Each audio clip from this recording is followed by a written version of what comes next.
All right, we are here just for a quick recording of, well, hopefully quick. We've got had a long day and got a long day ahead of you tomorrow, or I guess I have the long day ahead of me tomorrow. I You guess have a long day ahead of you. You have 2 5-hour drives to do. You have a 10-hour drive tomorrow. so. Yeah, but it's for a good cause. All for a good cause. I get to see my granddaughter. I haven't seen her in a year. I'm so fucking excited. I could just pee myself. Lovely's over here cussing. You know she's excited. I'm excited. I'm cussing. I'm sorry. I'm sorry. I'm sorry. I gotta stop doing that. You're cussing. She's all excited. That's good. That's good. Kind of came together at the last minute. So, but that's good. Take opportunity when it presented itself, I think is the key. We talk about showing your love for people. And, it's not always, well, I guess sometimes it's a big thing. I'm not viewing it as a big thing. It's a big I'm deal. just taking you up to your daughter's house and dropping you off. But when I think about it, it all kind of happened, started at like 2 a.m. And then by 2 p.m., when I actually tapped you on the thing, you might want to get up for this. We had made all the plans, made all the arrangements to kind of make sure everything could happen so you could go tomorrow morning. We're leaving in what, like 7 hours? Yes. Yeah. So we got to get this done because I need a nap and I still got a cover letter to finish. Okay. I've had a long day because I had to do my Monday and my Sunday and help you get ready to go all in one day. Yes. Because you love me. And that's the things we do for love. Oh, it'll be well worth it. A few days for you and with your daughter and granddaughter, I think will do your spirits good. Thank you, my honey. And I know it'll do your daughter's spirits good. She was excited. Yes, she is. She typed back all in caps. I know she was excited. When we made counterpoint, I told her all the counterpoint arrangements were made and I could come over. Yes, bring her. All big top caps. Yes, bring her. All right, sweet. Now I can go tap you on the thing. I hate waking you up. It's just, I really do hate waking you up. I hate waking anybody up. Okay, so what do we got? We need 5 daily doses to record today. Okay, for the days so you're gone. we have, ready? Okay. What makes a present special? Okay, so that one. That's a good one to do today. How would you define a close family? Maybe. Do dreams have hidden meanings? Not today. How often should we feel happiness? It's not bad. Put it over. How can we best deal with regret? We did that one not too long ago, or something similar.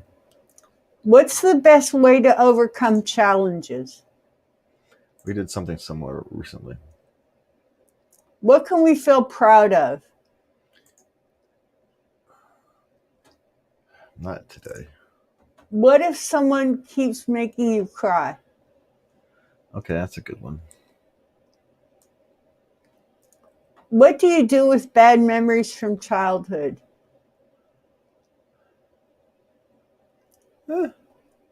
You up for that? Yeah. Okay. So we have 1, 2, 3, 4, floor. Floor. We have floor? We have floor. What can we feel proud of? I think we just did that way. Let's do the define a close family. We'll just figure that out. We'll struggle through that one.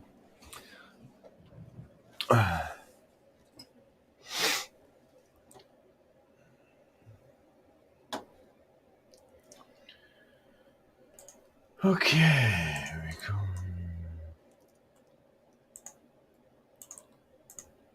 Okay, so what's the first one? What do you do with bad memories from childhood?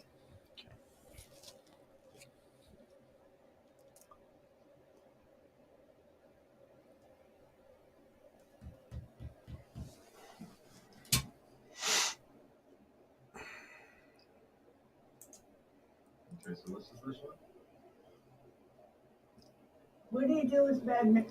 Okay. Sound checks.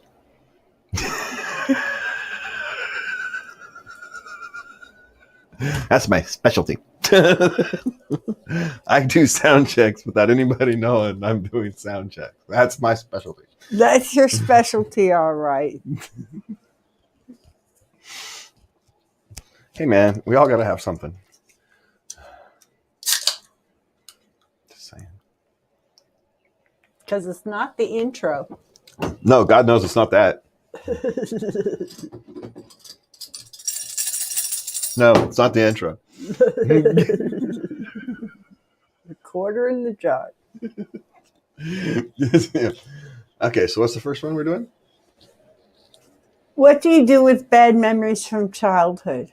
Oh, you just want to get that one off the top. Huh? Yeah, let's just get it over with. All right. Okay, ready? Ready. What do you do with bad memories from childhood? Well, there's many stages in terms of that question. There's if you're just starting to deal with them, and then there's when you're kind of in the middle of the path of you learning to deal with them, kind of figuring out how to move on and where they go in your life, how to put them in a package, or put them in the shelf in the closet or in the attic of your head where you don't have to see them very often. That's a long process. And so what do you do with them depends where you are in that process. I mean, ultimately, I think you want to get to the point where you've acknowledged them, you've kind of dealt with the emotions that are present with them, and then you've kind of accepted it is the wrong word. But there comes to a point where you can no longer let it control your life. Yes, it made you who you are, but you have to put it in the proverbial box and put it in the attic and bring it down every few years to kind of remind yourself where you came from, maybe. When you're having a time in your life where you're not feeling so strong about yourself, or you need to be reminded of your path. So there's some times where that's beneficial. But you don't want to live it. I mean, that's the danger of childhood trauma, is that you live it constantly. And the goal is to get to the point where you accept that it's part of who you are, but it no longer controls you. Because you can't get rid of it. You can't get rid of history. You can't erase it. But you can put it in its proper place. And it's not an easy thing. There's no easy way to do it. And the way you deal with it is different than the way I deal with it. We have different methodologies. And that's because we're different. And so when we say, how do you deal with it? It's not, the question isn't how. The question is to just deal with it. You will find your way.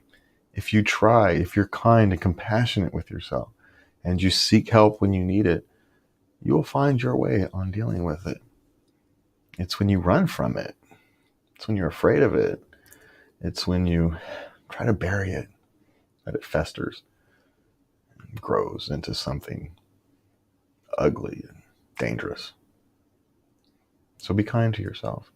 I know it doesn't feel like it, but dealing with it is the best way to love yourself long term. And that is your daily dose of love. That was fantastic. That was really good. Okay. So there we go. That was 174.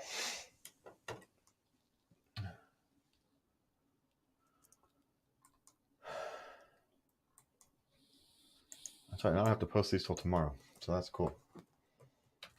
I almost forgot it was Sunday night. What was it was 174. Childhood. What was it? Bad memories from childhood.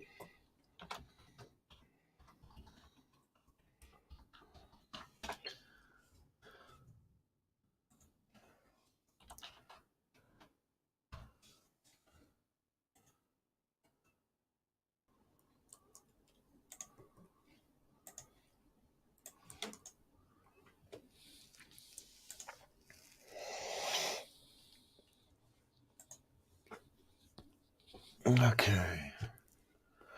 All right. So what's next? How would you define a close family? How do I define a close family? All right, let's kick that one down. Can we go to another one? Well, we'll come back to it. I just don't want to do it yet. What if someone keeps making you cry? Yeah, let's get rid of these emotional ones. Let's get these done at the top.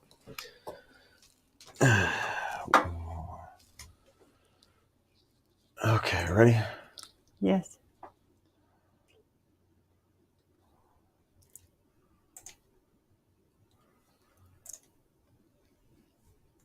What if someone keeps making you cry? Well, I suppose it kind of depends, down there, doesn't it? Are they making you cry because you're happy? Are they making you cry because you're excited? Or are they making you cry because you're frustrated, sad, devalued? It really depends, because there are happy tears. I can envision, times when, people are overcome with positive emotions, when you haven't seen someone you care about in a long time and you become emotional. I personally cry at the drop of a hat anytime, an emotional commercial comes on. So I'm crying. And so, there's nothing wrong with that. If we're having an emotional discussion, I tear up, and there's nothing wrong with that. So in a sense, it depends why. It really does. The fact that we can have deep emotional conversations and I'm in touch with my emotions and I allow myself to cry, it's not bad. It's actually a good thing. I'm comfortable. Yes. I feel safe. But if someone's making you cry, and this is how that phrase is usually known, and when someone is making you cry because they emotionally hurt you, make you feel less than who you are, they don't acknowledge your needs, wants, desires. Those are the things that when someone says, what do you do when someone's continually making you cry? The question is, what are you willing to do? Are you willing to walk away? And what is holding you there? Because you're crying for a reason. If you didn't care about them, you wouldn't cry. You'd just leave. But are they hurting you that deeply that it's time to walk away? Or do you change your methodology of trying to connect? Because sometimes bad communication is simply bad communication, and you've accidentally created a circumstance where you simply can no longer communicate. And that means that you feel like you're not heard and you feel devalued. But it's not necessarily entirely correct. It's just you're no longer speaking the same language, essentially. And so you literally don't feel heard. That can be fixed. That's a fixable thing. It feels very emotional, very powerful, like you're being devalued. But really, it's just terrible communication. Couples counseling can fix that long term. But if someone simply doesn't care about you the way they should, and they are expressing that through making you cry, it could very well be they're trying to push you away. They're trying to make you make the decision to walk away because they are emotional children and can't do it themselves. It's not right, but you have to protect yourself. You have to love yourself enough to know when enough is enough. And it's hard, but it's got to be done sometimes. And that is your daily dose of love.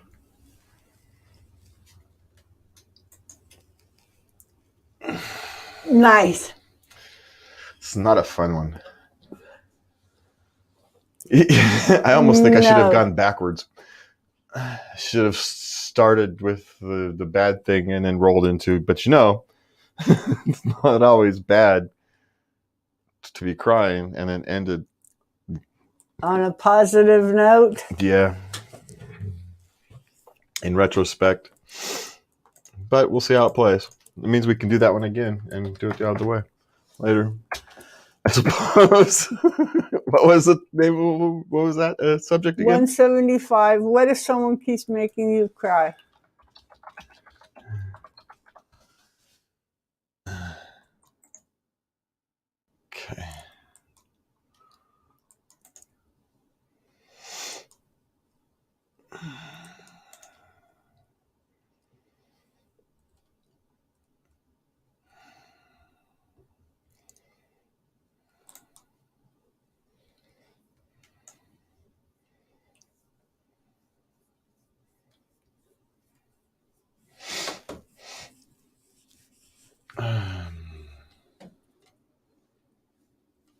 Okay.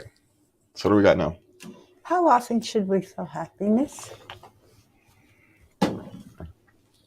Okay. Ready? Ready.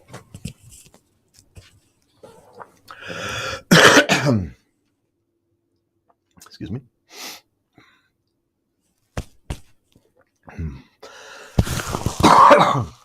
Oh, there's a thing there, and it's going to irritate me halfway through. I know it. Okay, you ready? Ready. How often should we feel happiness? Well, that's actually a good question. I'm not entirely sure there's a set rule, but we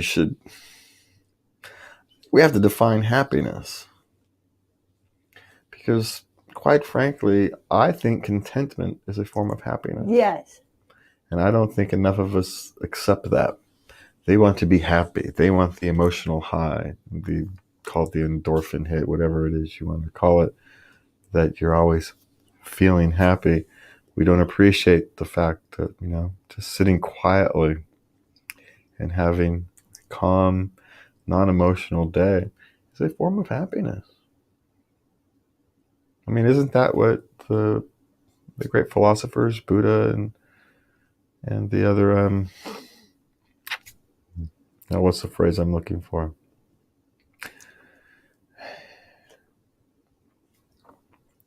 The Zen masters. the Zen masters, the meditation philosophers. It's what they're trying to teach, is that you achieve happiness not by doing, but by being. And that being is sitting quietly and understanding yourself as much as it is going out and being happy, raising your children properly, enjoying skydiving or whatever it is your favorite recreation activity is, whatever it is that gives you that day of happiness. Because life isn't happy. I mean, if you kind of think about it, the day-to-day grind of life isn't happy, but yet it is. There's nothing happier than coming home to someone you love every day. There's nothing happier than going to visit your grandchildren. There's nothing happier than getting to see the smile on a toddler's face and listen to them laugh. That's where our true joy and our true happiness comes from. It's not doesn't come from looking at your new boat or your new car and say, oh, that's pretty. Yeah, sure, it gives you a moment of happiness. But the true happiness from that is that you can take your children and your family on that boat and spend a nice, peaceful day on the lake together. That's actually fine. It's not the boat. It's the peaceful time with your family. It's getting to see the smile on the people you care about. And so it's not about how often you should be happy. It's about appreciating the things you should be happy for. And that is your daily dose of love.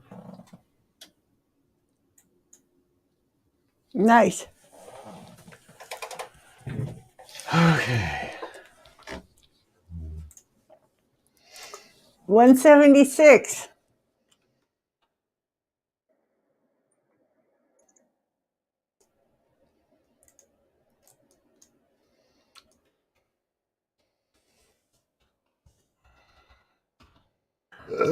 Okay. Spelled it wrong, but I don't care. There we go. What did I say? 175 or 176? That was 76.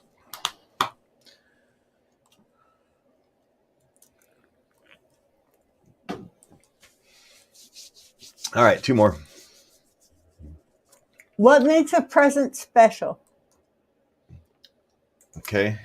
And what's the other one? That close family one. Okay. Ready? Yeah.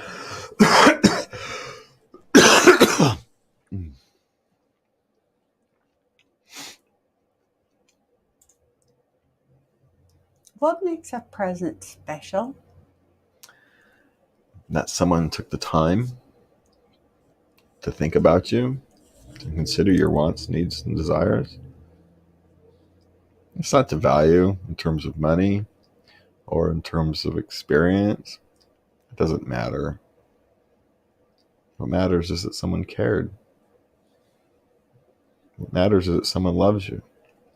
What matters is that someone's willing to take some part of them, whether it's part of their resources, financial resources, part of their time, and spend it on you.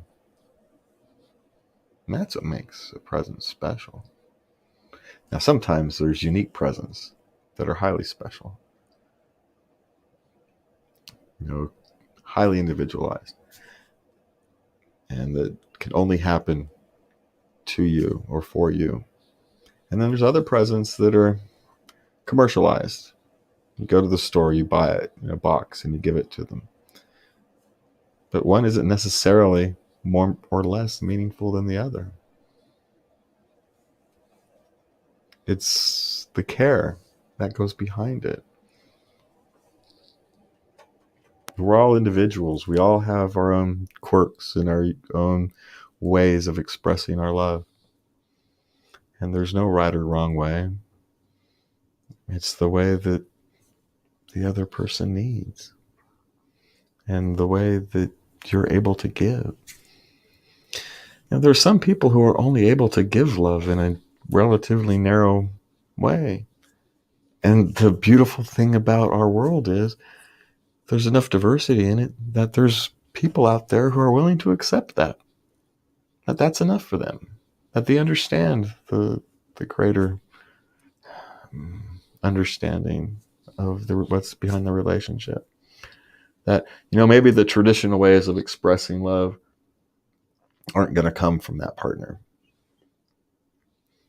But you get the non-traditional ways in spades. And you're self-aware enough to see them and to appreciate them. But there's nothing wrong with being somebody who needs the more traditional ones. What you do is you find somebody who gives you that, who expresses their love that way. So it's all part of finding the person who works for you. There's no right or wrong. What's right or wrong is in finding the person that works for you and then navigating that relationship. That's the hard part. But it's easier if you remember to express your love and also be open to accepting the love as it is expressed. Because it takes both. And that is your daily dose of love. Now I'm starting to get tongue-tied. Okay, good thing we only have one left. It's been a long day.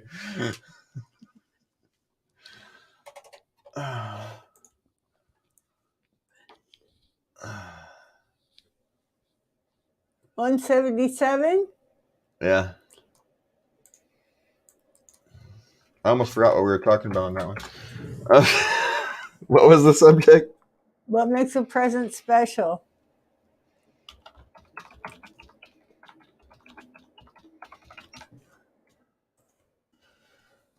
Okay.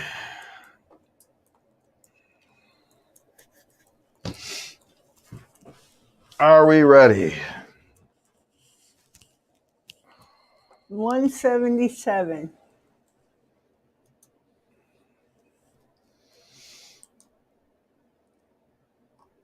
How would you define a close family?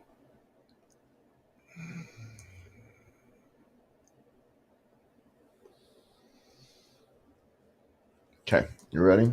Ready.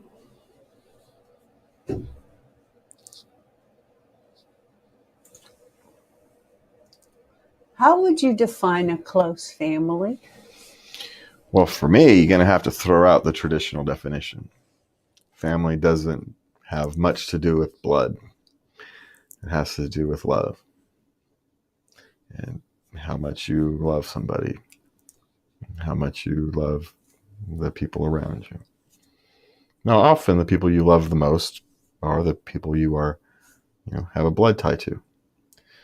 Whether it's genetics, whether it's, nurture, nature, it doesn't actually matter.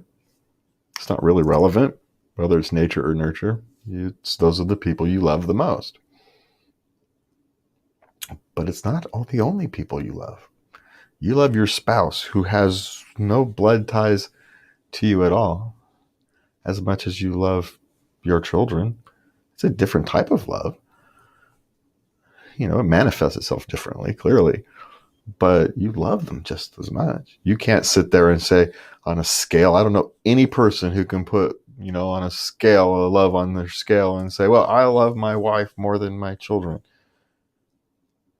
You may make Sophie's choice and almost everybody will choose their children, but that doesn't mean you love your spouse less.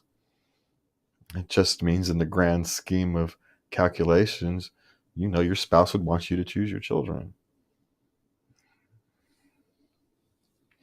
You know that your children are younger and they have a longer life to live. And so that's why you would make those choices. It's got nothing to do with who you love more. So the question of what is a family and how do you define a close, loving family? It's any family that can actually have open, honest discussions, who can genuinely love each other despite your flaws, despite their faults, despite the things you don't like about them. You still love them. Doesn't mean you necessarily have to spend any time with them, but you still love them. You will still cry when something bad happens to them. You will still be happy when something good happens to them. You don't have to talk to them. Maybe you don't really like each other, but doesn't mean you can't love them. And that's what a close family is. It's when love transcends all that. It's when you just genuinely care. No preconceived wants, no desires. You don't care if you get anything out of their relationship. You just want them to be happy. And if you have that, I don't care if they're friends, if they're family, if they're clergy, whatever, that's a family. There's no greater love than the love of family. And that is your daily dose of love. Okay. Nice. Oh, wait. We're on. Yeah. Well, not for long. And that is it for the day. You guys appreciate it. If you would like to help us out on our journey, we could use the help. Please go to anchor.fm/late night love and click the donate button for us. And as always, like, share, subscribe, let your friends know, word of mouth and all that good fun stuff. And we will see you Saturday night. Good night. Oh, and love everybody.